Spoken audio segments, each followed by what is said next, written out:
ओम शांति। ईश्वरीय याद जितनी महीन होती है उतना याद का प्रभाव आत्मा पर गहरा पड़ता जाता है।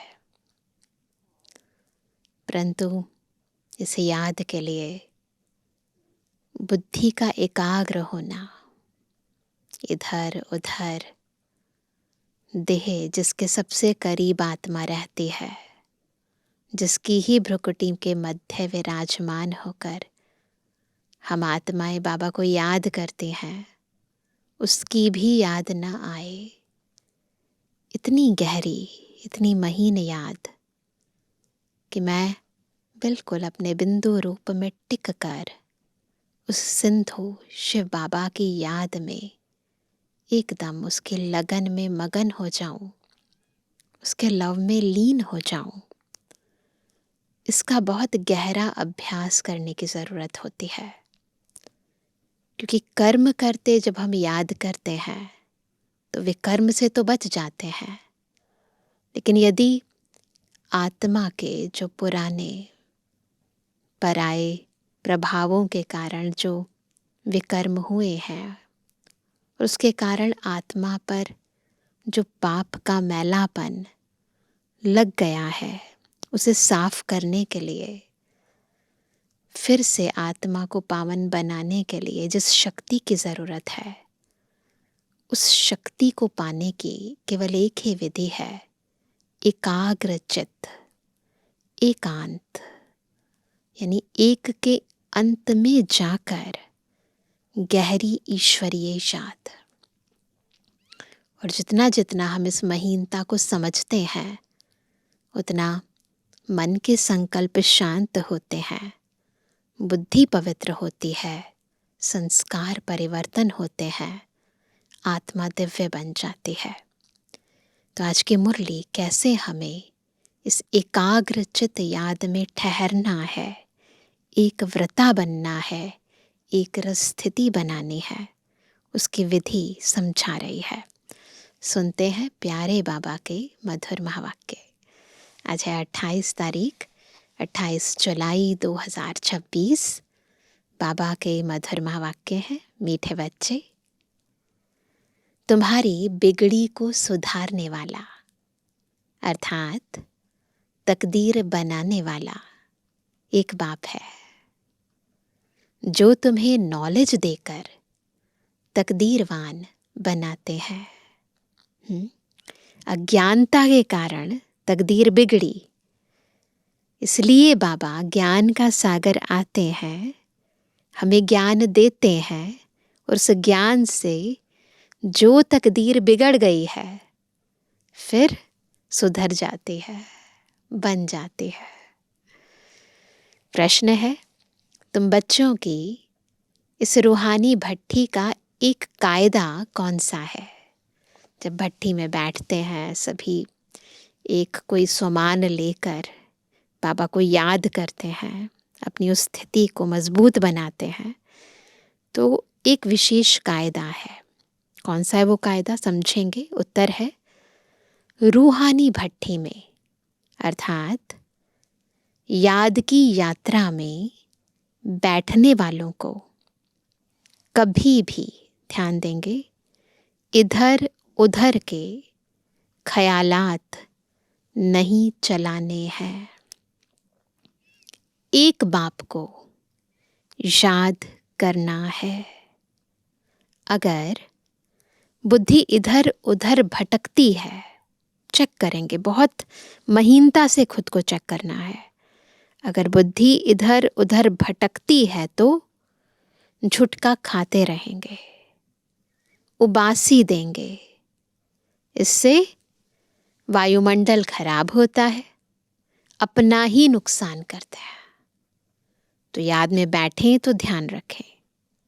आज का गीत है, दिल का सहारा टूट ना जाए।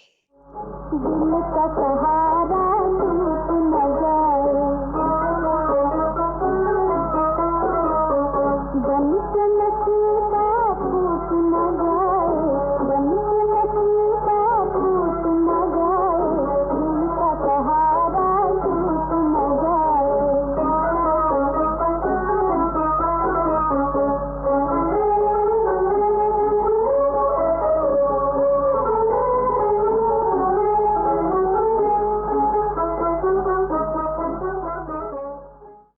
ओम शांति।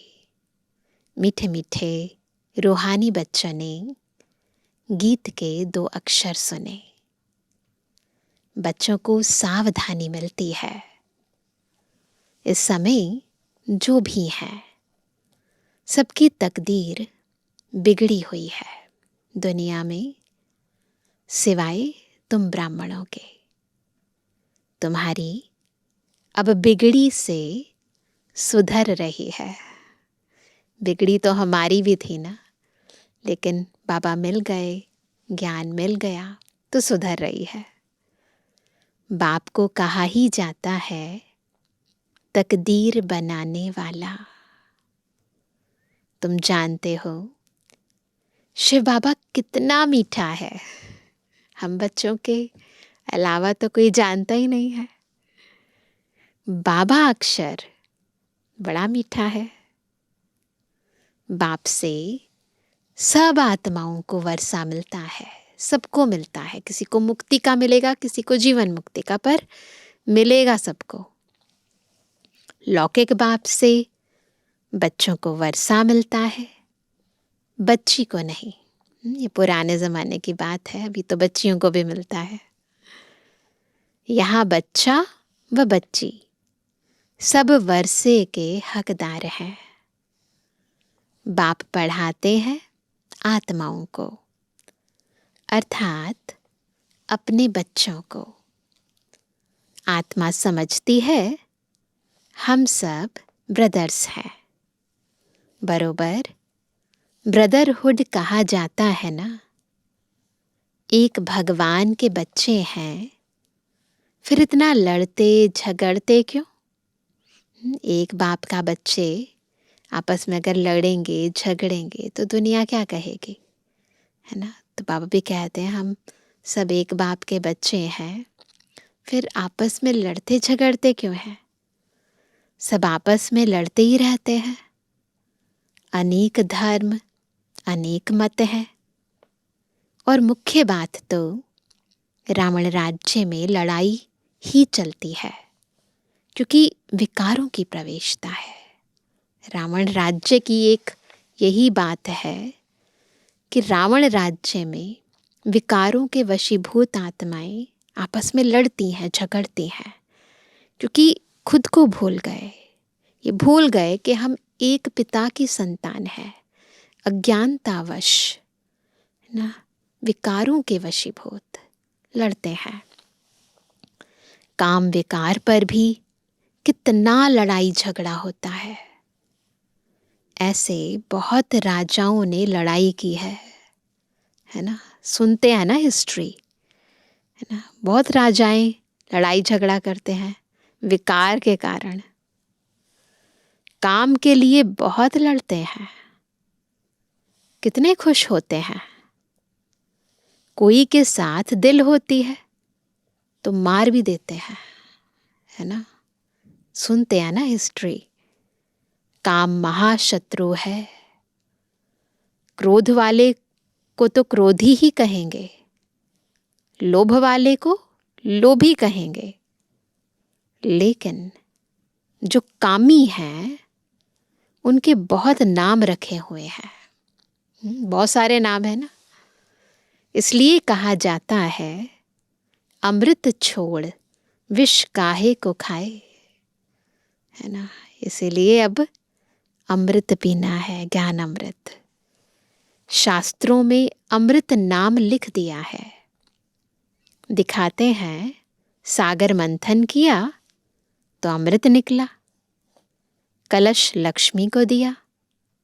कितनी कहानियां हैं, है ना।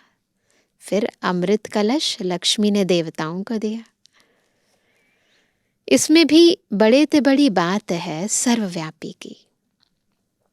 गीता का भगवान कौन और पतित पावन कौन, ये मुख्य बातें हैं। प्रदर्शनी में मुख्य इन्हीं चित्रों पर समझाया जाता है। पतित पावन ज्ञान का सागर और उनसे निकली हुई ज्ञान गंगाएं व पानी की नदी व सागर। पूछ रहे हैं बाबा कितनी अच्छी अच्छी बातें समझाई जाती हैं। बाप बैठ समझाते हैं, मीठे मीठे बच्चों, तुमको किसने पावन बनाया? बिगड़ी को सुधारने वाला कौन है? वह पतित पावन कब आते हैं? यह खेल कैसे बना हुआ है? कोई भी नहीं जानते हैं। पहले हम आत्माएं बिगाड़ती हैं, फिर बाबा आते हैं, सुधारते हैं, फिर दोबारा द्वापर से फिर हम बिगाड़ते हैं। ये चलता रहता है। बाप को कहा ही जाता है नॉलेजफुल, ब्लिसफुल, पीसफुल। गाया भी जाता है बिगड़ी को बनाने वाला एक। कहते हैं ना, भोला भंडारी क्या करता है? बिगड़ी को बनाता है। यह तो समझने में आता है बरोबर रावण हमारी बिगाड़ते हैं। यह खेल है हार जीत का। रावण को भी तुम जानते हो, जिसको भारतवासी वर्ष वर्ष जलाते हैं। यह भारत का दुश्मन है। भारत में ही हर वर्ष जलाते हैं। उनसे पूछो कब से जलाते आते हो, तो कहेंगे यह तो अनादि चला आता है। ऐसे ही कहते हैं। जब से सृष्टि शुरू होती है, शास्त्रों में जो पढ़ा सत्य सत्य करते आते हैं, बुद्धि नहीं लगाते हैं। मुख्य भूल है ईश्वर को सर्वव्यापी कहना। बाप यह नहीं कहते कि यह किसकी भूल है, यह ड्रामा में नूंद है। बाबा किसी पर इल्ज़ाम नहीं लगाते कि इसके कारण। हम कहते हैं ना, पर बाबा कहते हैं ड्रामा में नूंद है। हार जीत का खेल है। माया से हारे हार, माया से जीते जीत। माया से कैसे हार खाते हैं अब पता है ना हमें। पहले जब हार खा रहे थे तो नहीं पता चला था। वह भी समझाया जाता है। पूरा आधा कल्प रावण राज्य चलता है। एक सेकंड का भी फर्क नहीं हो सकता। राम राज्य की स्थापना और रावण राज्य का विनाश अपने समय पर एक्यूरेट चलते हैं। सतयुग में तो लंका होती नहीं, वह तो बुद्ध धर्म का खंड है। पढ़े लिखे की बुद्धि में रहता है। लंदन इस तरफ है, अमेरिका इस तरफ है। पढ़ाई से बुद्धि का ताला खुलता है, रोशनी आती है। नहीं तो जहाँ रहते हैं सोचते हैं यही दुनिया है। इसको ज्ञान का तीसरा नेत्र कहा जाता है। बुढ़ियाँ बहुत बातें समझ ना सके, इन्हों को एक मुख्य बात धारण करनी है जो ही अंत में काम आती है। क्या है वो बात? बाबा को याद करना है ना। मनुष्य शास्त्र तो बहुत पढ़ते हैं, पिछाड़ी में फिर भी एक अक्षर कह देते हैं कि राम राम कहो। यही कहते हैं ना। ऐसे नहीं कहते शास्त्र सुनाओ, वेद सुनाओ। पिछाड़ी में कहेंगे राम को याद करो। तो सारे ज्ञान का सार है बाबा को याद करो।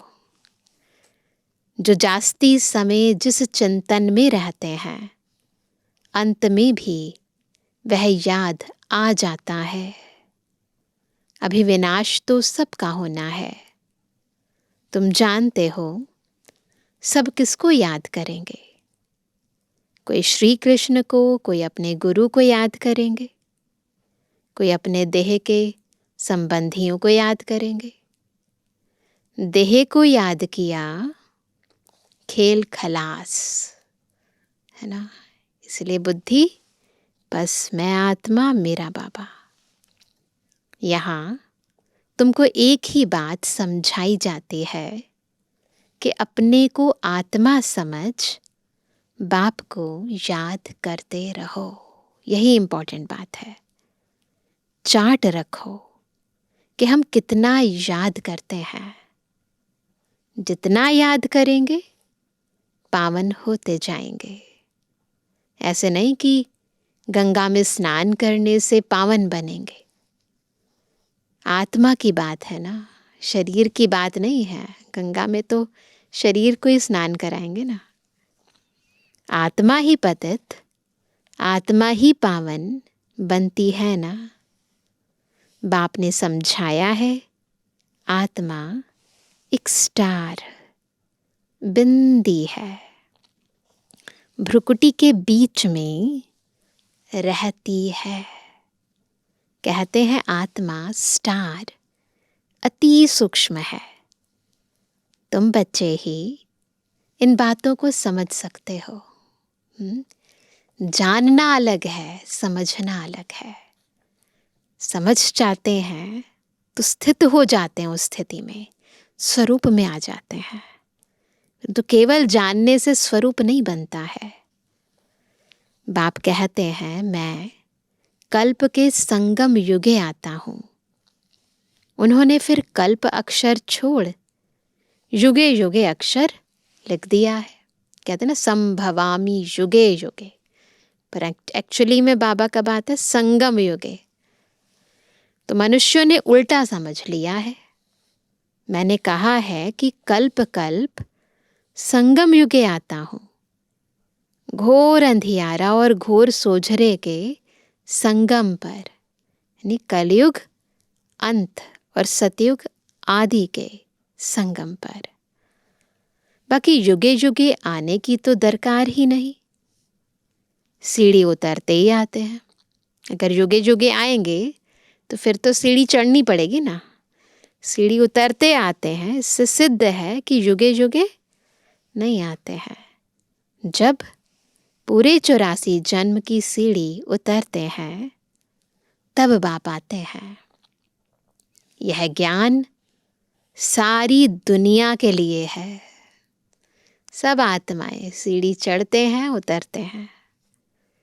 सन्यासी लोग तो कह देते हैं इन्हों के चित्र सब कल्पना है, परंतु कल्पना की तो इसमें कोई बात ही नहीं।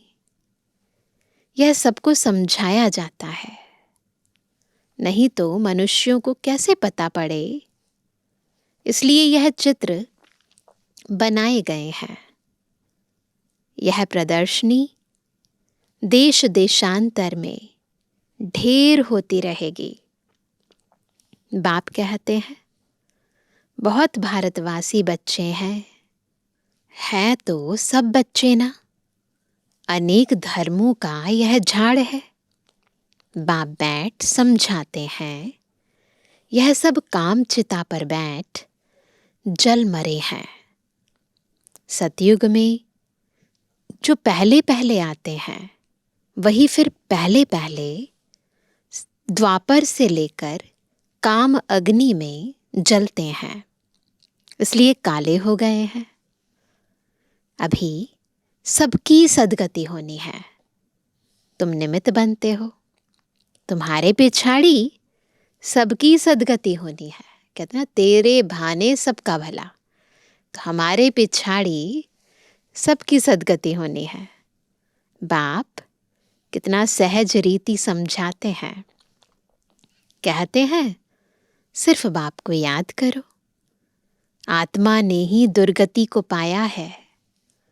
आत्मा पतित बनने से शरीर भी ऐसा मिलता है।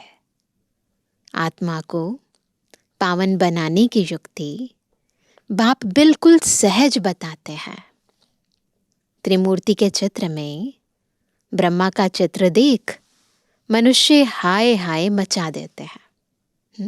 क्योंकि दुनिया में जो ब्रह्मा का चित्र है वो तो अलग है ना। तो हमारे ब्रह्मा बाबा को देखकर फिर उन्हें लगता है कि इनको क्यों बिठा दिया है, इनको ब्रह्मा क्यों कहते हो। ब्रह्मा तो सूक्ष्म वतनवासी देवता है। यहाँ कहाँ से आया?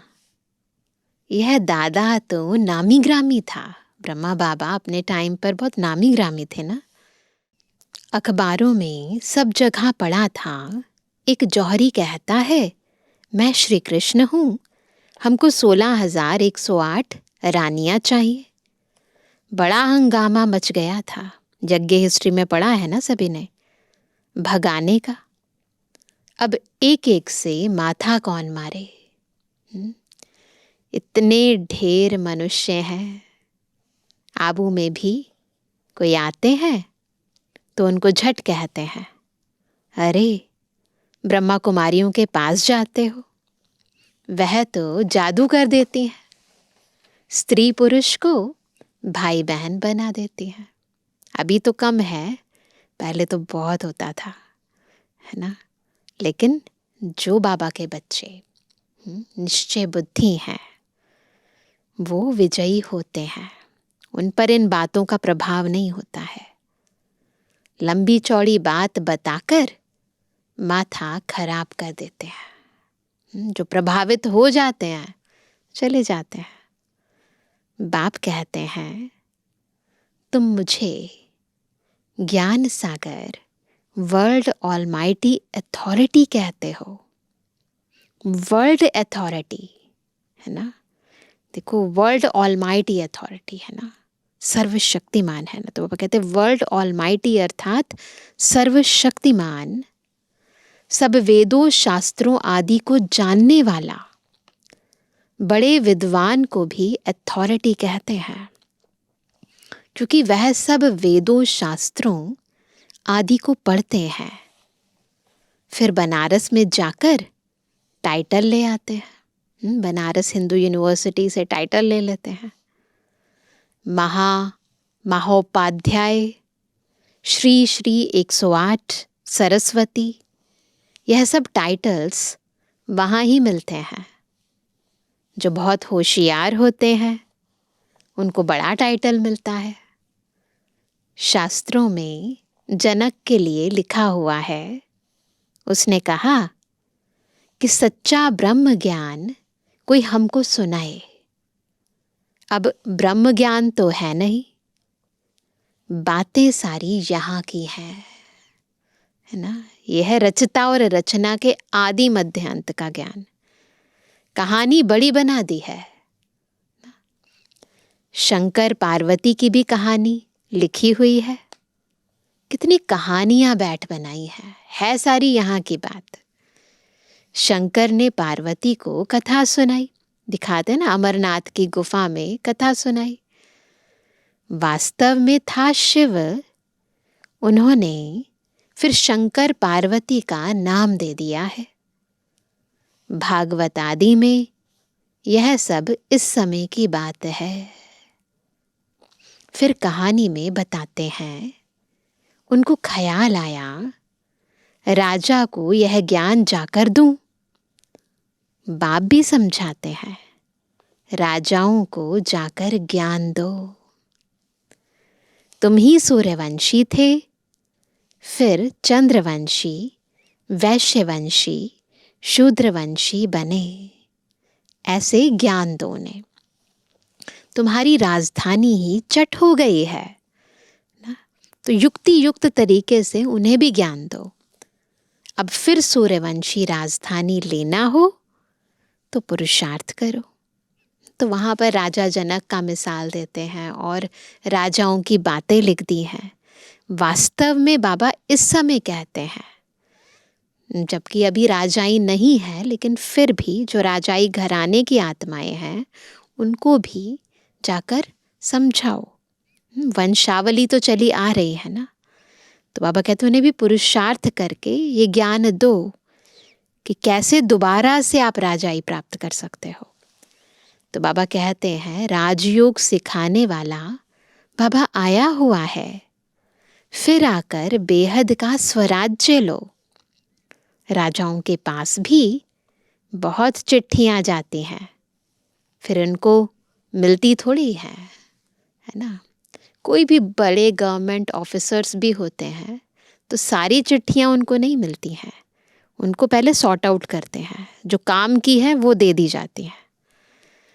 तो बाबा कहते हैं फिर उनको मिलती थोड़ी है, उनके प्राइवेट सेक्रेटरी चिट्ठियां देखते हैं। कितनी चिट्ठियां फेंक देते हैं, जो काम की नहीं होती है फेंक देते हैं। कोई में ऐसी ज़रूरी बात होती है तो उनको दिखा देते हैं। कहते हैं अष्टावक्र ने जनक को सेकंड में जीवन मुक्ति का साक्षात्कार कराया। अष्टावक्र गीता बनी हुई है इसके ऊपर कि 1 सेकंड में उन्होंने राजा जनक को जीवन मुक्ति का साक्षात्कार कराया। यह भी अब है। ऐसे कोई अष्टावक्र है ना, 8 जगह से वक्री नहीं था, परंतु एक्चुअली में अभी राजा महाराजाओं को बाबा ज्ञान देने के लिए कहते हैं, है ना। तो क्या गीता क्या ज्ञान दिया जो बाबा अभी हमें दे रहे हैं? आत्मिक स्थिति में स्थित होने का ज्ञान, एक बाबा की याद का ज्ञान, एकाग्र स्थिति का ज्ञान, है ना। तो प्रवृत्ति में रहते कैसे निवृत्त भाव से रहना है वो ज्ञान, पवित्रता का ज्ञान। तो बाबा कहते हैं वो तो कहानियाँ बनाई हैं, मिसाल देते हैं, अष्टावक्र गीता बनाई है, परंतु एक्चुअली में अभी क्या बात है, अभी का समय है जब बाबा आत्माओं को ये ज्ञान दे रहे हैं। यह भी अब है। अब बाप कितना अच्छी तरह से बैठ तुमको समझाते हैं। जो समझने वाले नहीं हैं वह यहाँ वहाँ देखते रहेंगे। बाबा झट समझ जाते हैं। टीचर को पता चल जाता है ना बच्चों का अगर बुद्धि योग इधर उधर है तो। उनकी बुद्धि में कुछ बैठता नहीं है। बाबा चारों तरफ देखते भी हैं, सभी अच्छी तरह सुनते हैं। इनकी बुद्धि कहाँ भटकती रहती है, उबासी देते रहते हैं। ज्ञान बुद्धि में नहीं बैठेगा तो झुटके खाते रहेंगे, नुकसान हो जाता है।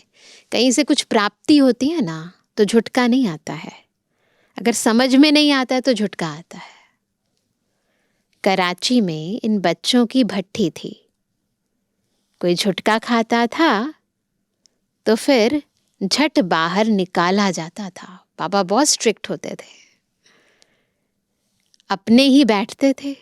कोई बाहर वाले तो समय थे नहीं, अपने ही बैठते थे। बाहर का कोई आता नहीं था। अभी तो बाहर वाले भी आते हैं ना। तो बाबा कहते हैं कि उस समय तो केवल घर घर के थोड़े से बच्चे थे। शुरू में इन्हों का बड़ा पाठ चला है। लंबी हिस्ट्री है, यज्ञ की हिस्ट्री बहुत लंबी है। शुरू में तो बच्चियां बहुत ध्यान में चली जाती थी। अभी तक भी कहते रहते हैं जादू है, अभी भी कहते हैं ना कई लोग। परमपिता परमात्मा को जादूगर कहते हैं ना। शिव बाबा देखते हैं, इनका बहुत प्रेम है, तो देखने से ही झट ध्यान में चले जाते हैं। छोटे छोटे बच्चे भी थे तो बच्चों की वैसे भी बुद्धि क्लीन होती है, पवित्र होती है, तो बहुत सहज ध्यान में चले जाते थे। वैकुंठ तो भारतवासियों को बहुत प्यारा है। कोई मरता है तो भी कहते हैं वैकुंठवासी हुआ, स्वर्गवासी हुआ, कहते हैं ना। अभी यह तो है ही नर्क, सब नर्कवासी हैं। तब तो कहते हैं फलाना स्वर्गवासी हुआ, परंतु स्वर्ग में तो कोई जाता ही नहीं है। स्वर्ग आया ही नहीं है तो जाएगा कैसे? अभी सिर्फ यह तुम जानते हो, हम स्वर्गवासी थे, फिर 84 जन्म ले नरकवासी बन गए हैं। अब फिर बाबा स्वर्गवासी बना रहे हैं। स्वर्ग में है राजधानी, एक राजा रानी नहीं है ना, पूरी राजधानी है।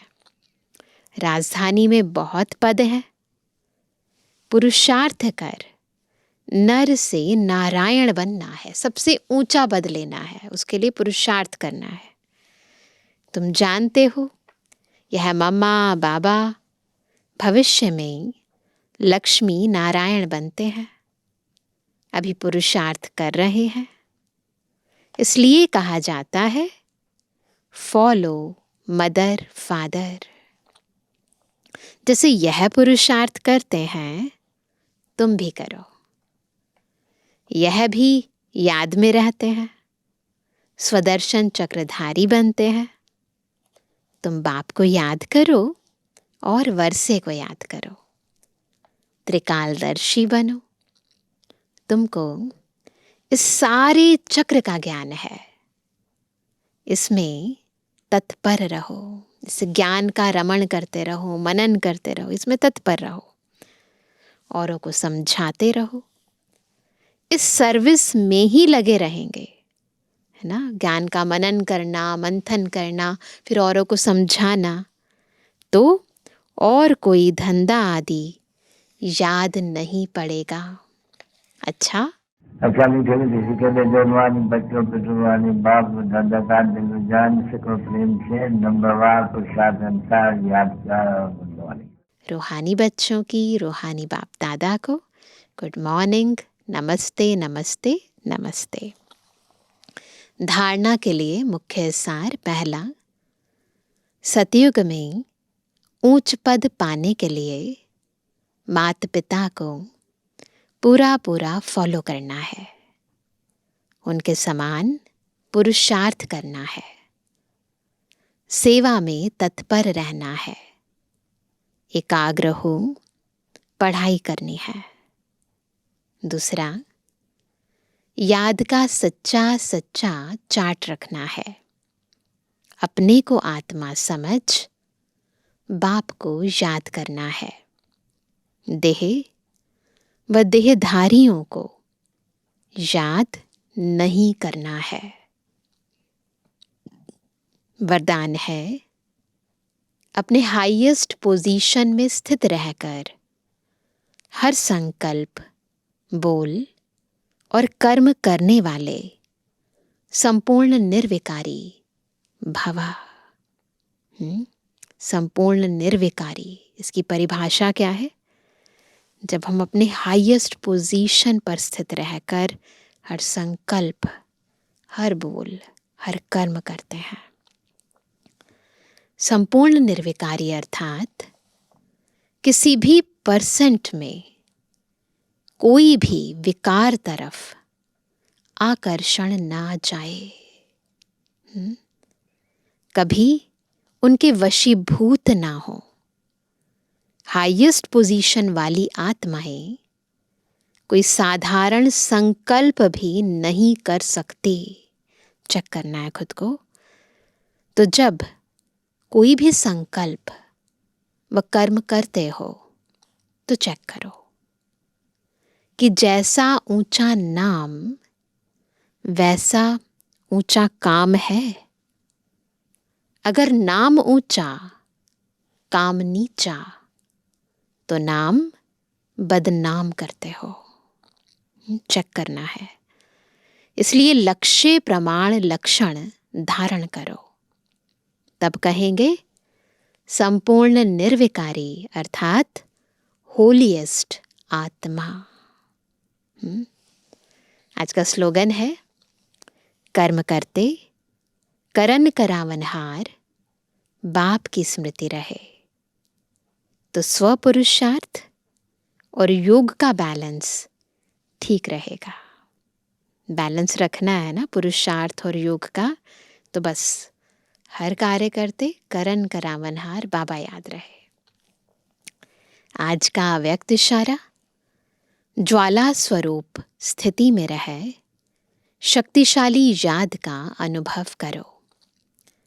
इस कलियुगी तमु प्रधान जर्जरीभूत वृक्ष की दुर्दशा देखते हुए ब्रह्मा बाप को संकल्प आता है कि अभी अभी बच्चों के तपस्वी रूप द्वारा, योग अग्नि द्वारा इस पुराने वृक्ष को भस्म कर दें।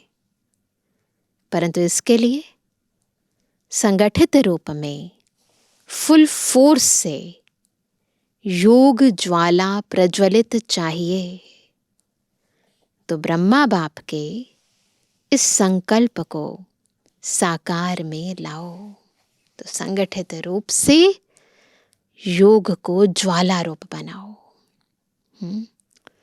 बार बार एक की लगन, एक की याद, एकाग्र होने का अभ्यास करो। अच्छा, ओम शांति।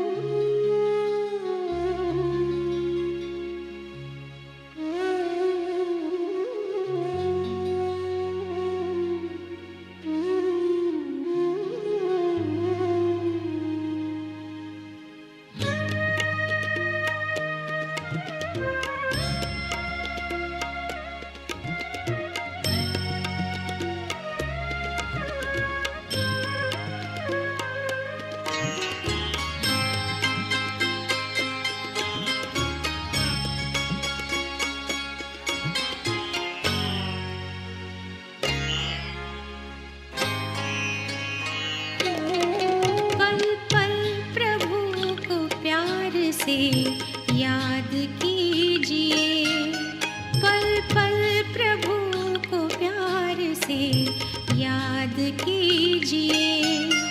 दिल में ही दिल की उससे यूं बात कीजिए, पल पल प्रभु को प्यार से याद कीजिए, पल पल प्रभु को प्यार से याद कीजिए।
बरसात कीजिए, दिल में ही दिल की उससे यूं बात कीजिए, पल पल प्रभु को प्यार से याद कीजिए, पल पल प्रभु को प्यार से याद कीजिए।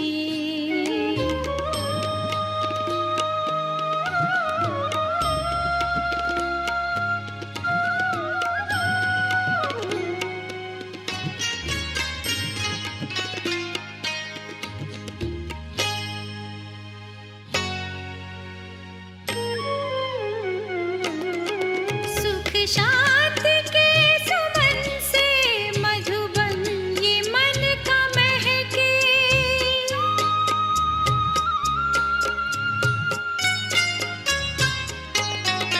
सुख शांति के सुमन से मधुबन ये मन का महके, चैनो मन की चिड़िया चित के चमन में चहके, सबके लिए दुआएं दिन रात कीजिए, सबके लिए दुआएं दिन रात कीजिए, दिल में ही दिल की उससे यूं बात कीजिए, पल पल प्रभु को प्यार से याद कीजिए, पल पल प्रभु को प्यार से याद कीजिए, याद कीजिए।